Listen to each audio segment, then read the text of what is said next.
जनता के दर्द को मैं बयां कर रही हूँ कि जनता ने मध्य प्रदेश में इन्हें 40 से 45 सीट दी थी, इससे ज्यादा इनकी औकात नहीं थी। जितना भी वोट हमें मिलेगा जनता के वोट का सम्मान है। रही बात ये कि कहीं ना कहीं इन्होंने इन्फॉर्मेशन टेक्नोलॉजी का सहारा जरूर लिया है, ईवीएम हैकिंग का जरूर सहारा लिया है। मध्य प्रदेश में हम जीतने वाले थे और इसमें ये आगे आने वाला समय भी आपको बता देगा कि वास्तव में इन्होंने ईवीएम हैक कर की है मध्य प्रदेश के अंदर।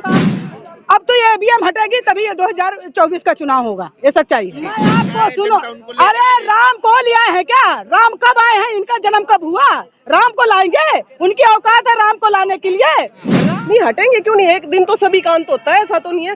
सदा स्थायी मान कोई भी नहीं रहा, परिवर्तन इस सृष्टि का नियम है, परिवर्तन होगा। 2024 में कांग्रेस पार्टी सत्ता में आएगी। आप भी यही हैं, मैं भी यही हूँ। हमारे जो युवा थे उन्होंने बेरोजगारी के खिलाफ वोट दिया, जो हमारी महिलाएं थे उन्होंने महंगाई के खिलाफ वोट दिया, जो हमारी महिलाएं थी उन्होंने अपने स्वयं रक्षा के लिए इस सरकार को हटाने का काम किया था, लेकिन उनके मतों को, उनके मताधिकारों की चोरी हो गई, ये सच्चाई है। महिलाओं ने तो लाडली बहना योजना के तहत वोट दिया है ना। महिलाओं ने कोई देखो कहते हैं तानाशाह शासन, जो चाहता है चुनाव आयोग उसके हाथ में है। अभी चुनाव आयोग के लिए हमारी पार्टी जहाँ जहाँ घोटाले हुए एक्शन कराने के लिए कहती थी, कुछ चुनाव आयोग ने कोई एक्शन नहीं किया। बालाघाट में बक्सा भी पकड़ी गई, ईवीएम भी पकड़ी गई, उस पर एक्शन नहीं लिया। जब जाना तो तहसीलदार को हटा दिया। सच्चाई यह है, जनता के हक और अधिकार की चोरी हो गई। रावण भी सीता का हरण कर ले गया था, राम होते तो सीता का हरण न होता। तो ठीक है, तुम जनता का अधिकार और हरण कर लिया, लेकिन सच्चाई यह है कि 2024 आपको बहुत भारी पड़ेगा। 19 में भी आप ईवीएम की बात कर रहे थे, आपकी टॉप लीडरशिप क्यों नहीं? देखिए अब तो ईवीएम हटेगी, ये सच्चाई है। अब जनता आएगी रोडों पर, जब तक ईवीएम नहीं हटेगी तब तक इस देश में चुनाव नहीं होगा। जनता तो आ जाएगी, कांग्रेस की टॉप लीडरशिप आएगी सड़कों पे, सब सड़कें, अरे पूरी पार्टियां आएंगी, नहीं तो 2024 फतेह नहीं कर पाएंगे, ये सच्चाई है। 2024 नहीं जीत पाएंगे अगर ईवीएम नहीं हटेगी। मध्य प्रदेश की जनता ने वोट दिया है, उसका अपमान कर रहे हैं आप लोग। बिल्कुल, मध्य प्रदेश की जनता ने कमलनाथ को वोट दिया है और मैं थी वहाँ पूरे मध्य प्रदेश में। वहाँ 100 हाथ कांग्रेस के लिए उठते थे तो 1 हाथ बीजेपी के लिए उठता था, ये सच्चाई है। तो जो जनता ने अपना वोट दिया है वो बदला लेगी इनसे 2024 में, ये सच्चाई है। 450 का वहाँ सिलेंडर दे रहे थे, काम कर गया? क्या कर दिया? 450 का, फिर 200 का जो है गैस 1200 का करके फिर 200 बढ़ा दिया।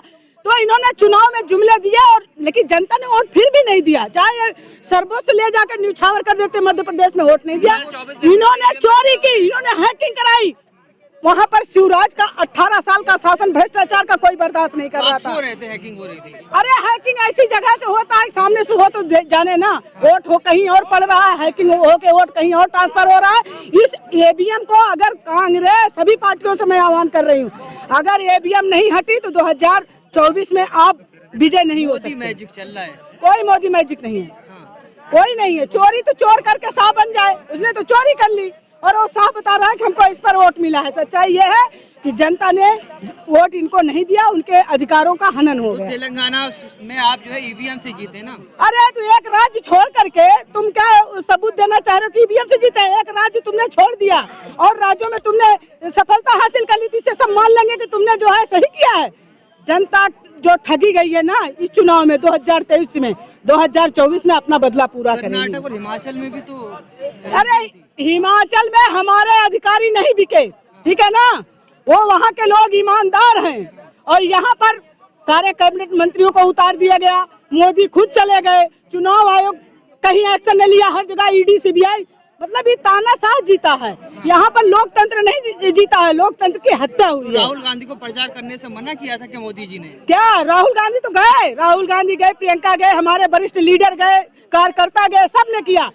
जनता के, मैं अभी भी कह रही हूँ, जनता ने हमें वोट दिया था, हम उसका सम्मान करते हैं, लेकिन बीच में चोरी हो जाए तो जनता का इसमें कोई गुनाह नहीं है। सच्चाई है, चोरी कर लोगे तो हरा दो, लेकिन जनता ने हमें नहीं हराया है, सच्चाई है। इसमें 10-15 सीटें ले आएंगे आप, इतनी भी नहीं लाएंगे। देखो मैं आपको बता दे रही हूँ, अगर ईवीएम हट गई तो सच्चाई यह है कि भारत में हम 300 सीट जीतेंगे, इसी भारत में 300 सीट जीतेंगे। आप बहुत देखते हैं। मैं सपने नहीं देखती, सच्चाई बता रही हूँ। अगर ईवीएम हट गई तभी, और बिना ईवीएम को लड़ेंगे तो हम कोई बात नहीं कर सकते, सच्चाई। जिस मीडिया का बहिष्कार किया जा रहा था, कमलनाथ अपने हेलीकॉप्टर में घुमा रहे थे।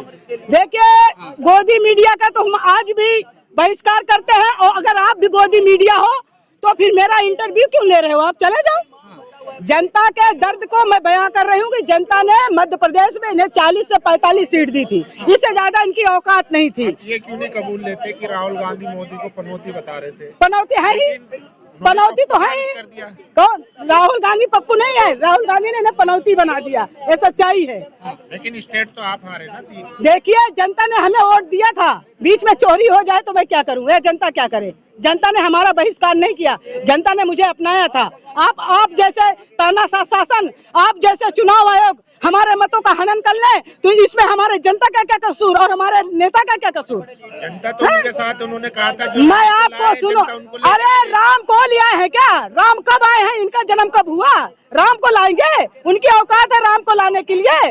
राम स्वयं अवतार लिए थे त्रेता युग में, ठीक है ना? दर्शन कराएंगे अब वो 22 वो क्या दर्शन तो हम उनसे पहले, हम तो अवध में रहते हैं, अवध का खाना खाते हैं, मैं सौभाग्यशाली हूँ। मोदी अवध में रहता है क्या? मोदी तो गुजरात का पैदा हुआ है, मेरा जन्म तो अवध में हुआ है, मैं तो वहाँ का खाना खाती हूँ, दाना खाती हूँ, मैं सौभाग्यशाली हूँ। वो थोड़ी सौभाग्यशाली है, लेकिन वो चोरी करने में सौभाग्यशाली है। तो चोरी करने से आज आपने अच्छा किया कि हमें मैसेज दे दिया।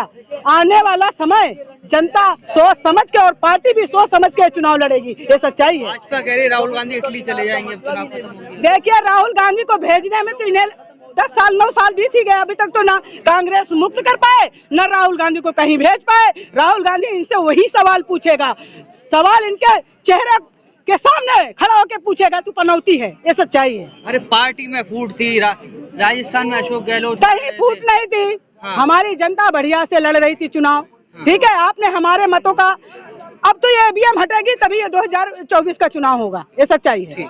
तो हार का ठीकरा किस पे फोड़ेंगे आप, राहुल गांधी या ईवीएम? नहीं, राहुल गांधी जी पे क्यों फोड़ेंगे हम हार का ठीकरा? राहुल गांधी जी ने तो हिमाचल जितवाया, कर्नाटक जितवाया, और अभी तेलंगाना भी हम जीत रहे हैं। तो कौन सा उन्होंने बड़ा काम कर लिया? अगर 1-2 स्टेट ले भी लेंगे तो आगे चुनाव बाकी है, आगे देखें क्या होता है, क्या बात होगी। जनता का हम वोट का सम्मान करते हैं, जनता ने हमें वोट दिया, जितना भी वोट हमें मिलेगा जनता के वोट का सम्मान है। रही बात ये कि कहीं ना कहीं इन्होंने इंफॉर्मेशन टेक्नोलॉजी का सहारा जरूर लिया है, ईवीएम हैकिंग का जरूर सहारा लिया है। मध्य प्रदेश में हम जीतने वाले थे, और इसमें ये आगे आने वाला समय भी आपको बता देगा कि वास्तव में इन्होंने ईवीएम हैक कर की है मध्य प्रदेश के अंदर। और जब ये हमारे नेता, हमारे राहुल गांधी जी हैं, हमारे सीनियर लीडर्स हैं, उनके फोन को हैक कर सकते हैं, तो ईवीएम को क्यों नहीं हैक कर सकते? जब राहुल गांधी को रिलॉन्च किया है, हार ही मिली आपको। देखो, ऐसा है, राहुल गांधी को रिलॉन्च की बात ही नहीं है। राहुल गांधी तो पहले भी ऐसे ही थे, और उनका तो हमेशा से ही ऐसा ही स्टेटस रहेगा। ना मोदी मिटा सकते हो उसको, ना कोई और हस्ती पैदा हो सकती है जो राहुल जी की हस्ती को मिटा देगी। ये उनका वहम है, दिमाग से वो निकाल दें। रही बात राहुल गांधी जी जैसा महान नेता, आगे भी आगे आने वाली सदियां देखेंगी कि राहुल गांधी जी से जैसा नेता ना पहले कभी पैदा हुआ, ना कभी पैदा होगा। जो सत्य बोलते हैं, ना वो किसी से डरते हैं। और रही बात हार और जीत, ये तो सदैव होता है, कोई नई बात नहीं है। युद्ध हमेशा लड़े जाते हैं, और युद्ध के अंदर आपको भी पता है, युद्ध के अंदर छल और कपट हमेशा से सदियों से होता है, अब भी हो रहा है, कोई बड़ी बात नहीं है। और आगे सिर्फ 2 या 3 स्टेट मान लो हम हार भी गए, तो उससे हम हार थोड़ी मान रहे हैं। अभी तो एमपी के चुनाव बाकी हैं, 2024 में आप खुद देख लेना। राहुल गांधी जी अब लंबी छुट्टी पे जाएंगे। राहुल गांधी जी, आप ये भी देख लेना, बेशक ये लोग 3 स्टेट जीत रहे हैं, राहुल गांधी जी की इतनी इनकी औकात नहीं है राहुल गांधी जी को अंदर कर देंगे। ये आप लिख लो मेरे से। तो जनता तो साथ इतनी इनकी औकात नहीं, राहुल गांधी को अंदर कर देंगे। ये जो जनता है ना, आज फॉलोवर्स देखो राहुल गांधी के, जो फॉलोवर्स है ना, वो वोट में भी कन्वर्ट है। ऐसा नहीं है वोट में कन्वर्ट नहीं है। राहुल गांधी जी के इतने फॉलोवर्स है, सारे वोट में भी कन्वर्ट है, लेकिन इन्होंने छल किया है, इन्होंने छल किया है। आप जिस दिन राहुल गांधी जी अंदर जाएंगे ना, आप देखना देश की जनता किस तरह से राहुल जी का साथ देती है। लेकिन राहुल गांधी जो है, पिछली बार सदस्यता उनकी रद्द हो गई थी, अगर वो चाहेंगे तो जेल भी भेज देंगे। देखो, ऐसा है, सदस्यता रद्द हुई तो उनको बहाल करनी पड़ी ना। इतनी औकात नहीं थी ना कि उनकी सदस्यता को रद्द करे रखें। आगे भी इनकी इतनी औकात नहीं है, इनकी औकात नहीं है। मैं चैलेंज करती हूँ बीजेपी सरकार को, इनकी इतनी औकात नहीं है राहुल गांधी को अंदर। प्रधानमंत्री को पनौती कहा था, बदला ले लिया जनता ने। राहुल गांधी को इन्होंने पप्पू बोला, पप्पू से राहुल गांधी ने रातों रात 1 सेकंड में पनौती बना दिया पूरे देश में, रातों रात राहुल गांधी जी ने इनको रातों रात पनौती। इनको तो पता नहीं कितने हजारों करोड़ों अरबों पैसा खर्च करना पड़ा था राहुल जी को पप्पू बनाने के लिए। राहुल गांधी ने तो कुछ ही नहीं खर्च करा, 1 0 पैसा भी नहीं खर्च करा, और पनौती बन गया ये देश के अंदर। और ये खुद ही एक्सेप्ट कर रहे हैं हम पनौती हैं। ये तो खुद ही एक्सेप्ट कर रहे हैं इस पनौती बात को। बने हैं तब भी 3 राज्य जीत गए और देखो, आपने ऐसा देखा है- नहीं दुबई में 400 पार के नारे लग रहे हैं। देखो ऐसा है, हम एक स्टेट का हार मान सकते हैं कि एक स्टेट नेचुरल हार है हमारी, लेकिन 2 स्टेट के अंदर ईवीएम के अंदर इन्होंने कुछ ना कुछ घोटाला किया है। अब राजस्थान के अंदर जो एडमिनिस्ट्रेशन है इनका इन्होंने सहारा लिया। तिजारा के अंदर देखो, तिजारा विधानसभा में इन्होंने क्या किया, एडमिनिस्ट्रेशन का सहारा लेके, जैसे हरियाणा में दीपेंद्र हुड्डा जी को एमपी पद से हटाया था, इन्होंने हराया था, उसी तरह से इन्होंने बालकनाथ जी ने ऐसा ही किया, अंदर जाके एडमिनिस्ट्रेशन का सहारा लेके वोटिंग कराई। आपके लोग कहाँ थे? ऐसा है, सेंटर में जो सरकार है ना, सेंटर में जो मंत्री बैठे हैं, अमित शाह जैसे लोग बैठे हैं, अडानी अंबानी जैसे लोग बैठे हैं, उनके आगे ये क्या करेंगे स्टेट के लीडर्स, या स्टेट का एडमिनिस्ट्रेशन क्या करेगा इस उनके हिसाब आगे? से तो फिर मोदी कभी हटेंगे ही नहीं। नहीं हटेंगे, क्यों नहीं, एक दिन तो सभी का अंत होता है, ऐसा तो नहीं है, सदा स्थायी मान कोई भी नहीं रहा, परिवर्तन इस सृष्टि का नियम है, परिवर्तन होगा। 2024 में कांग्रेस पार्टी सत्ता में आएगी, आप भी यही हैं, मैं भी यही हूँ।